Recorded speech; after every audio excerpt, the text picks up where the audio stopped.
Know right from wrong. Do the right thing. Walk the path of the righteous man. Become a beacon of integrity. Be strong, stern, but fair. Dispense compromise wisely.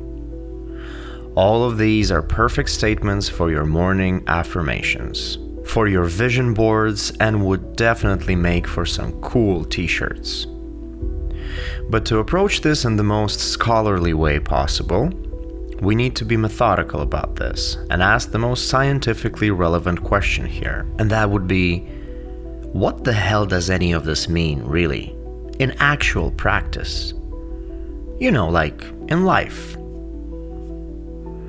Other than a bad tattoo idea or a cheesy Instagram post, what's the use of any of this?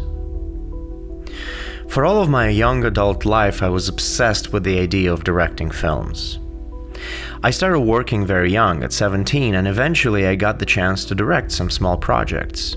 What I quickly and unexpectedly realized was that the primary skill that I needed to acquire, and what sets great directors apart, is the ability to make choices. Film directing is primarily about making decisions.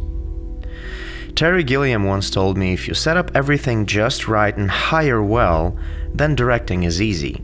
You just sit in a chair and act like you know what you're doing. Well, he was being funny, of course. Unusual for a Python, I know. What he meant by that, though, was this. Just make sure that you have a good team. Make sure everyone else is so much better at their specific jobs than you will ever be. Then in that case, what's left for you to do is respond to their prompts and suggestions and make decisions. Easy, right? Decisions. Each waking hour we need to make decisions. Decisions we are accountable for.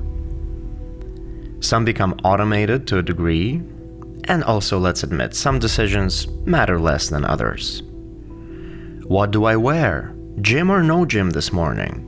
Am I skipping breakfast? Oh, where do we go for lunch? Am I doing dry January this year? Do I really need those shoes or do I just want them? I deserve them, right? Speaking of feeling unworthy, I need to call mom. I have to switch banks, decide on a nanny, choose the tiles for the new bathroom, decide if it's a good idea to tell my wife all about my new office crush, and also don't forget to find a plumber, and decide how to pay the therapist tomorrow. Phew, decisions. Life is relentless, and it happens and it keeps on going regardless. And it's a lot. It feels like it has a lead foot, and the accelerator pedal is buried so deep into the carpet that it's going to break the floor. It's overwhelming, and there's no pit stops. However, sometimes you wish you could just step out and take a break, but it keeps moving and moving. That is a certainty that is out of our control. Okay. What would give me at least some illusion of control then? Well, I have choices. I make decisions, right? I am the captain of my ship, correct? In a generic sense, though, that is totally predicated on the probability of a positive outcome. You feel in control really only if your choice brings about the results you are counting on. How often does that happen? Ship captains make bad calls all the time and sail into storms. And that's fine. So if the outcome of a decision is out of my control, what is then? Is there anything? Well, I can be the master of my soul. Control is not in making a choice hoping it would yield the expected results. That's naive and forceful and just not elegant. A true sense of power can only come when you are in control, and I mean actual control of your decisions. And here's where we come full circle. And you probably thought I was just aimlessly ranting, didn't you? So, making decisions for the right reasons is so much more important than the decision itself. Well, how do you know?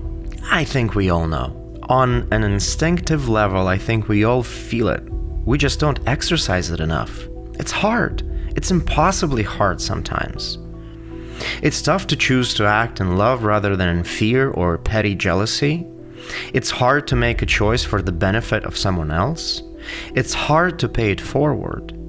And going back to today's cliche, it's hard to do the right thing. In fact, that's how you check yourself.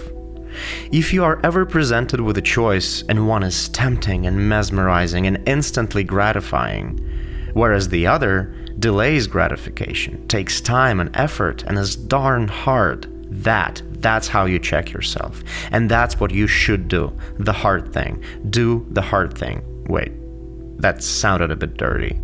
Choose to do the hard thing. Deep down, you feel it on a visceral level. That's what you should and must do. And that's true power. Being able to say, I've not allowed my impulses to compromise my integrity. I can talk about anything and everything as I am not consciously or unconsciously ashamed of any of my actions. I acted forthrightly regardless of my urges and even my immediate needs. You do things properly, then you're not at war with yourself. You give yourself the power. You do things right, you fear no man.